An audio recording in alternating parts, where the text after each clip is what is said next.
Ó jẹ́ ayọ̀ mi láti wà lórí ètò ilé ẹ̀kọ́ sí àdúpẹ́ lọ́wọ́ Ọlọ́run fún gbogbo tí ó ń ṣe nínú ayé ẹnìkọ̀ọ̀kan wa àti nípasẹ̀ ètò yìí. Àdúpẹ́ fún gbogbo ọkàn tó ń tẹ́tí tí wọ́n sì ń kópa nínú ètò yìí. Ìwé orin Dafidi orí 9. Mo ní ọ̀rọ̀ tí mo fẹ́ kí a fi ọkàn sí gidi gan tí ọ̀pọ̀lọpọ̀ wa máa ń fi ṣeré. Tí kò sì yẹ ká máa fi ṣeré rárá. Gbọ́n tó fà tí ọ̀pọ̀lọpọ̀ fi ń ṣeré ni pé wọ́n ti pa àwọn ọ̀rọ̀ kan fún wa. Ìwé orin Dafidi orí 9 ẹsẹ̀ 17. Psalms 9 verse 17. Bíbélì wípé orí àwọn ènìyàn búburú li a ó dà sí ọ̀run àpáàdì. A fẹ́ sọ̀rọ̀ nípa ọ̀run àpáàdì lónìí. Àti gbogbo orílẹ̀-èdè tí ó gbàgbé Ọlọ́run. Ẹ jẹ́ kí n tún kà lẹ́ẹ̀kan sí kí n gbàdúrà kí n wá wàásù ọ̀rọ̀ náà. Bíbélì sọ pé orí àwọn ènìyàn búburú li a ó dà sí ọ̀run àpáàdì àti gbogbo orílẹ̀-èdè tí ó gbàgbé Ọlọ́run. Ẹ jẹ́ kí a gbàdúrà. Bàbá àti Ọlọ́run wa dúpẹ́ lọ́wọ́ yín fún àǹfààní láti lè wàásù ọ̀rọ̀ yín àti fún àǹfààní láti tẹ́tí sí ọ̀rọ̀ yín. Olúwa ẹ jọ̀ọ́ ẹ ràn àwọn ènìyàn lọ́wọ́ láti ṣe ìpinnu tí ó ràn wọ́n lọ́wọ́ láti bọ́ lọ́wọ́ ọ̀run àpáàdì. Olúwa ẹ jọ̀ọ́ ẹ ràn mí lọ́wọ́ láti wàásù ọ̀rọ̀ yìí bó ṣe kí n wàásù rẹ̀ kí n lè jẹ́ orísun ìbùkún fún àwọn ènìyàn. Ẹ jẹ́ kí àwọn ènìyàn kó yàn ìyè ju ikú lọ lónìí. Ògo ni forúkọ mímọ́ yín ní orúkọ Jésù Kristi Olúwa wa. Àmín. Ó jẹ́ ohun táwọn èèyàn kì í fẹ́ sọ̀rọ̀ nípa rẹ̀, ọ̀run àpáàdì. Ó jẹ́ ohun táwọn èèyàn kì í fẹ́ sọ̀rọ̀ nípa rẹ̀, ikú. Ó jẹ́ ohun táwọn èèyàn kì í fẹ́ sọ̀rọ̀ nípa rẹ̀, ṣíṣègbé. Ṣùgbọ́n tó dùn ní jù ni pé àwọn kan tó máa ń sọ̀rọ̀ nípa rẹ̀ wọ́n sì ń parọ́ fún wa. Torí náà ni mo yẹ fẹ́ ká wo àwọn irọ́ tí wọ́n pa nípa ọ̀run àpáàdì fún wa kí a lè múra sí bí a ó ṣe fọkàn sí ọ̀nà àtidọ́hùn. Irọ́ tí wọ́n pa fún wa nípa ọ̀run àpáàdì.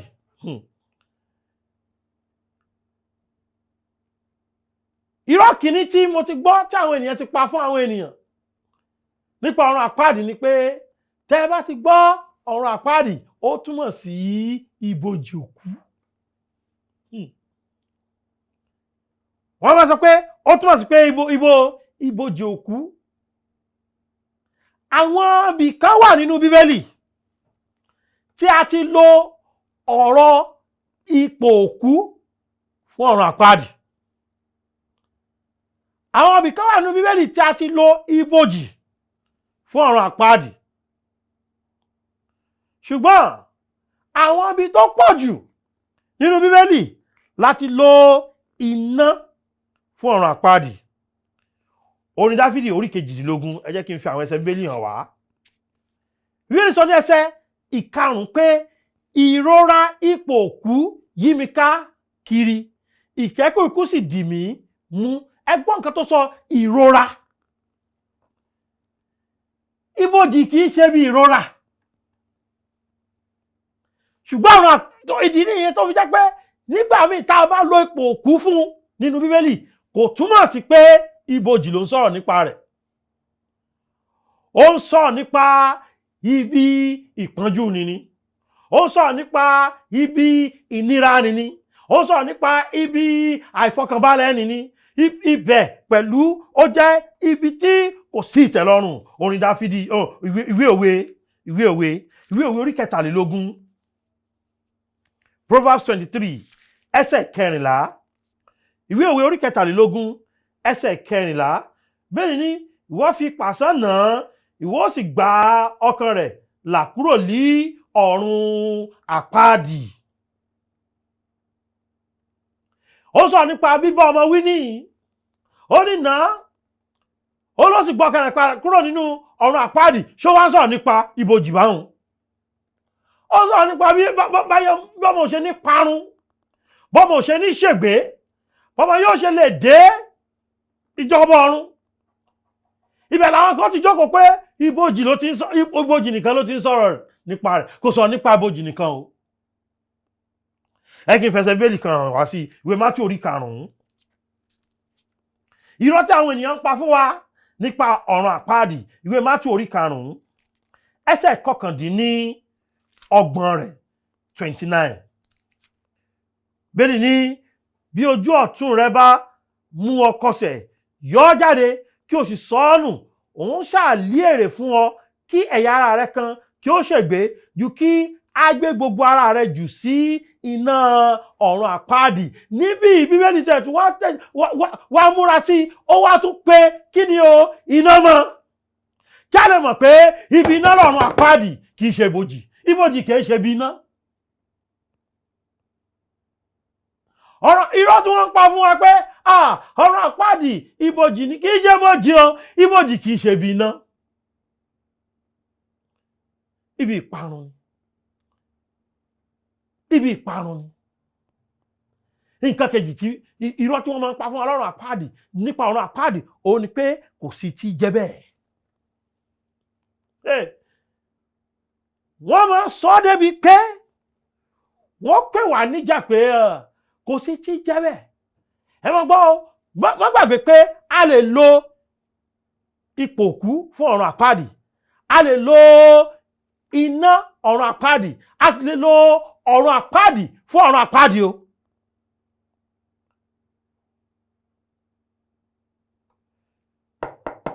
Àwọn kan wá sọ pé kò sí ibi tó ń jẹ́ ọ̀run àpáàdì. Jésù sọ ìtàn ohun tó ṣẹlẹ̀ kan fún wa nínú ìwé Lúùkù orí 16. Ìtàn tó sọ fún wa yìí ó ṣe pàtàkì pé kí a ṣàkíyèsí rẹ̀ dáadáa pé kì í ṣe òwe, ìtàn gidi ni. Ṣé rí òwe kì í ní orúkọ ènìyàn nínú? Ṣé rí òwe kì í ní orúkọ àwọn èèyàn nínú? Ṣùgbọ́n nínú ìtàn tó wà nínú orí 16 yẹn, ó lórúkọ èèyàn méjì nínú. A dárúkọ Lásárù, a sì dárúkọ Ábúráhámù. Àwa dárúkọ ẹnìkan tó ṣègbé tí wọn kò sorúkọ rẹ̀, tá pè ní ọlọ́rọ̀. Tí Lásárù bá fi wà nínú ìtàn yẹn, ó túmọ̀ sí pé tó ṣẹlẹ̀ ni. Ẹ ò sì lè rí kí wọ́n bẹ̀rẹ̀ ọ̀rọ̀ yẹn nínú orí 16 yẹn pé ó sì pa ìtàn kan fún wọn. Rárá, ó pa òwe kan fún wọn, kò pòwe fún wọn bẹ́ẹ̀ o. Ó sọ ìtàn tó ṣẹlẹ̀ fún wọn ni. Ẹ lè rí níbẹ̀ bẹ́ẹ̀. Ẹ kí wá kà wípé tí àwọn ènìyàn bá sọ pé kò sọ́run àpáàdì, wọ́n ń ṣera wọn o. Wọ́n ń tara wọn jẹ. Ẹ jẹ́ ká bẹ̀rẹ̀ látòrí Mátíù orí 10 ẹsẹ̀ 28. Ibi ohun àkọ́kọ́ tí ó jẹ́ kẹ́ ẹ mọ̀ pé ọ̀run àpáàdì wà ni pé Jésù sọ̀rọ̀ nípa rẹ̀ púpọ̀. Kì í ṣe pé ó sọ̀rọ̀ nípa rẹ̀ díẹ̀díẹ̀. Ó sọ̀rọ̀ nípa rẹ̀ gidi gan. Ìdí tó sì fi sọ̀rọ̀ nípa rẹ̀ gidi gan ni pé ó ń kìlọ̀ fún wa. Ó ń kìlọ̀ fún mi àti bàbá àti màmá. Ó ń kìlọ̀ fún mi àti arákùnrin àti arábìnrin wípé ẹ má ṣègbé, ẹ má lọ sọ́run àpáàdì. Ibẹ̀ lẹ́nìkan ní sọ́wọ́n pé kò sí tí jẹ́ bẹ́ẹ̀. Ta ló dé bẹ́ẹ̀ rí? Orí 10 ẹsẹ̀ 28 Bíbélì wípé ẹ má fòyà àwọn ẹni tí ipa ara ṣùgbọ́n tí wọn kò lè pa ọkàn, ṣùgbọ́n ẹ kúkú fòyà ẹni tí ó lè pa ara àti ọkàn run ní ọ̀run àpáàdì. Oníṣẹ́ fẹ́ bẹ̀rù èèyàn, ẹnìkan péré ní kẹ́ bẹ̀rù, ẹni tó lè pa ara àti ọkàn run ní ọ̀run àpáàdì, oníkẹ́ bẹ̀rù. Ẹ má bẹ̀rù ẹlòmíì. Nítorí pé ọ̀run àpáàdì yẹn ibi ìparun ni. A jẹ́ pé ọ̀run àpáàdì wà. Jésù sọ nípa ọ̀run àpáàdì. Ǹjẹ́ Jésù lè parọ́ bí? Jésù kò lè parọ́. Ìwé Mátíù orí 16. Matthew 16 ẹsẹ̀ 18 rẹ̀. Bíbélì wípé èmi sì wí fún ọ pẹ̀lú pé ìwọ ni Pétérù, orí àpáta yìí lé èmi yóò kọ́ ìjọ mi lé, ẹnu ọ̀nà ipò òkú. Ẹ̀rọ níbi kí ló lò fún ọ̀run àpáàdì? Ipò òkú kì yóò sì lè borí rẹ̀. Kì í ṣe ọ̀nà bòjì nìyí o, ẹnu ọ̀nà ọ̀run àpáàdì ni o. Ìjọba òkùnkùn, ìjọba Sátánì ni Jésù wípé kò lè borí rẹ̀. Ẹnìkan wá sọ pé kò sí ọ̀run àpáàdì. Ìwé Mátíù orí 23 ẹsẹ̀ 23 Matthew 23:33. Ìwé Mátíù orí 23 ẹsẹ̀ 23 Matthew 23:33. Tẹ́rí tí ó jẹ́ kẹ́ ẹ mọ̀ pé ọ̀run àpáàdì wà òun ni pé Jésù sọ̀rọ̀ nípa rẹ̀ púpọ̀. Kò dálẹ̀ ẹ̀yin ejò ẹ̀yin ọmọ paramọ́lẹ̀ ẹ̀yin tí ó ti iṣẹ́ yọ nínú ẹ̀bi ọ̀run àpáàdì. Jésù ní àwọn kan rèé o, ejò ni wọ́n, paramọ́lẹ̀ ni wọ́n. Kí ló pè wọ́n o? Àwọn ẹni ẹ̀bi ọ̀run àpáàdì. Irọ́ kìíní tí wọ́n pa fún wa ni pé ọ̀run àpáàdì wípé ibojì lásán ni, kì í ṣe ibojì lásán o. Irọ́ kejì tí wọ́n pa fún wa nípa ọ̀run àpáàdì ni pé kì í ṣe ibi tí kò síbi tí jẹ́ bẹ́ẹ̀, ibi kan wà tó ń jẹ́ bẹ́ẹ̀ o. Tí kò bá sí ibi tí jẹ́ bẹ́ẹ̀, Jésù ò ní sọ̀rọ̀ nípa rẹ̀ púpọ̀ tó yẹn. Irọ́ kẹta tí wọ́n pa fún wa nípa ọ̀run àpáàdì ni pé èṣù yóò fa àwọn èèyàn jìyà lọ́run àpáàdì, yóò máa fa àwọn èèyàn jìyà lọ́run àpáàdì. Matthew 25 orí 25 ẹsẹ̀ 41. Matthew 25:41. Bíbélì ní nígbà náà ni yóò sì wí fún wọn àwọn tí ọwọ́ òsì pé ẹ lọ kúrò lọ́dọ̀ mi ẹ̀yin ẹni ègún sínú iná àìnípẹ̀kun. Mo wàásù láìpẹ́ tí mo sọ nípa ọ̀run wípé kò ní sí ègún bẹ́ẹ̀ torí pé kò sí kíni o, kò sí ẹ̀ṣẹ̀. Bíbélì wá sọ níbi pé àwọn kan wà tí wọ́n wọ inú iná àìnípẹ̀kun. Iná mélòó ló pé o? Iná àìnípẹ̀kun tí a ti pèsè sílẹ̀ fún èṣù àti fún àwọn áńgẹ́lì rẹ̀. Ṣé kí n sọ tọ́kan fún ọ pé Ọlọ́run kò pèsè ọ̀run àpáàdì fún ọ o, ṣùgbọ́n o lè lọ bẹ̀. Ta lọ́lọ́run pèsè ọ̀run àpáàdì fún? Èṣù. Ṣùgbọ́n láti jẹ́ kíni? Láti jẹ́ kéṣù náà jẹ ìrora ayérayé, láti jẹ́ kéṣù wà nínú ẹ̀bi ayérayé. Èṣù wulẹ̀ ti jẹ̀bi, kò lè jàre láéláé, ẹni ẹ̀bi ni, ó wá ń wáyàn kúnra. Ṣùgbọ́n kìí ṣe pé yóò wà lọ́run àpáàdì tí ó máa na àwọn èèyàn wípé ìwọ tó ń lọ ṣọ́ọ̀ṣì wà tún wọ̀run àpáàdì, ìwọ tó ń kọrin lákọrin ìwọ náà wọ̀run àpáàdì, yóò bẹ̀rẹ̀ sí náà. Kò lè ṣe bẹ́ẹ̀. Ó ń ga fúnra rẹ̀ kí ni yóò wà o? Inú ìrora ayérayé, ìpayín keke ayérayé, ìyọnu ayérayé nínú ẹ̀yìn yóò wà. Ẹni kí ló tí mo fi sọ bẹ́ẹ̀? Ìwé ìfihàn orí 20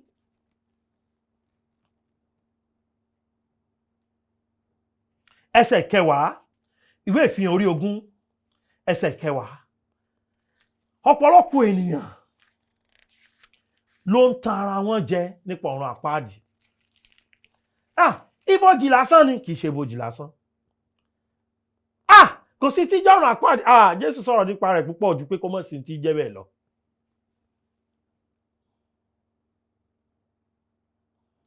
Èṣù yóò máa fìyà jẹ àwọn èèyàn bẹ́ẹ̀. Èṣù gan fúnra rẹ̀ yóò wà nínú ìyà.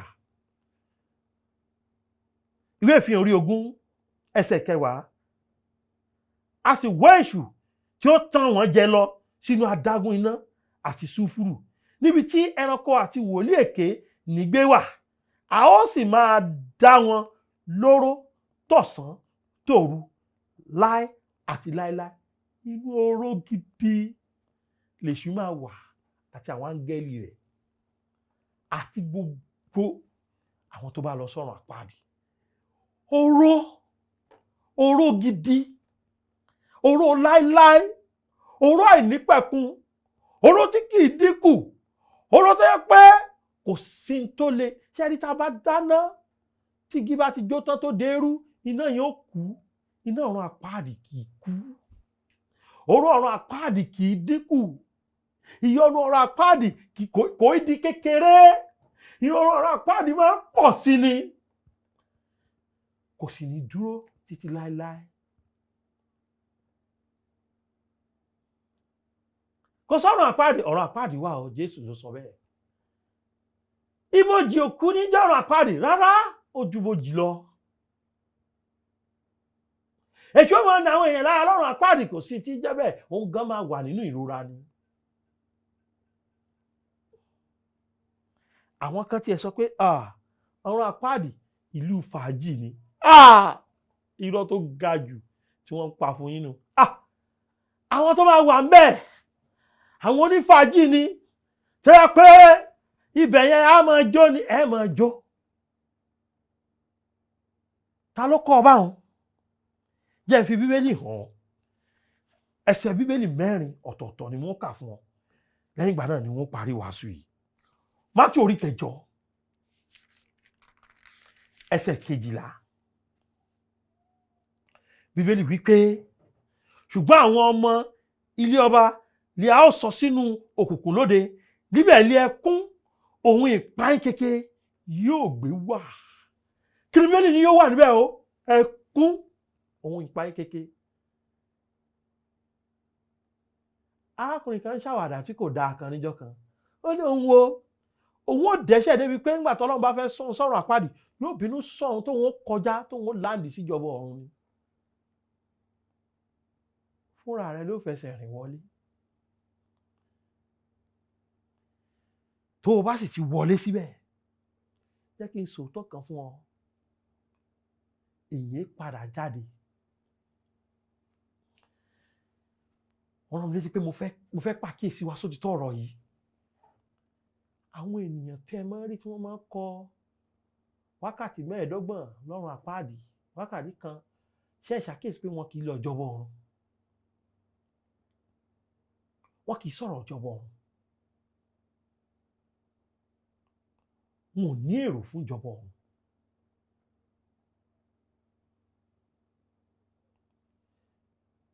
Ò ní pé ẹnìkan ó lọ bẹ̀ yóò padà wá sọ pé kò sí yẹn lọ́run àpáàdì. Ọkùnrin ọlọ́rọ̀ yẹn ó bẹ̀ Ábúráhámù pé kóun lọ padà tàbí kó rán Lázárù lọ, òyìn kò bẹ́ẹ̀. Ẹ bá ti wọ bẹ̀ kì í jáde mọ́. Gbogbo àwọn tán láwọn lọ́run àpáàdì táwọn lé wákàtí mélòó kan bẹ́ẹ̀, irọ́ wọn pa, wọn ò lọ́run àpáàdì. Torí tí àwọn bá ti wọ bẹ̀ kì í jáde mọ́. Irú kí ló sì wà mẹ́? Kò sí fàájì ẹyọ kan, ẹkún òun ìpayín keke. Ṣé ti níbi tí ìyá ti jẹ ọmọdé tó ti ní kó máa mí, mo bá bẹ̀rẹ̀ sí mí yóò máa ṣe èyí ló wà máa jẹ̀pọ̀ nínú ooru ńlá. Ẹkún ẹkún àbámọ̀, ẹkún pé ó ti jù, ẹkún pé bó mo ṣe dé yìí, ẹkún pé wọ́n sì kìlọ̀ fún mi, ẹkún pé mo sì láǹfààní, wọ́n wàásù wọ́n kéde ládùúgbò yín láràárọ̀, ò sì tí ì gba Jésù náà. Ó ń lọ bí fàájì, ọ̀run àpáàdì ṣe bí fàájì o. Ibi ẹkún òun ìpayín keke ni. Mátíù orí 24 verse 51 ẹsẹ̀ 51. Ó wí pé yóò sì jẹ ẹ́ ní ìyà gidigidi, yóò sì yan ipa rẹ̀ pẹ̀lú àwọn àgàbàgebè, níbẹ̀ ni ẹkún òun ìpayín keke yóò gbé wà. Tó o bá kàn ń bá wọn ṣẹ̀sìn tó ní olùgbàlà, ẹkún òun ìpayín keke ló wà ń bẹ̀. Orí 25 ẹsẹ̀ 30. 25:30. Ẹ sì gbé aláìlérè ọmọ ọ̀dọ̀ náà sọ sínú òkùnkùn lóde, níbẹ̀ ni ẹkún òun ìpayín keke yóò gbé wà. Ṣé ẹ mọ nǹkan tí ọkùnrin ọlọ́rọ̀ yẹn ń tọrọ lọ́wọ́ Lázárù? Kó tìka rẹ̀ bomi kó fi tọ́ òun lẹ́nu.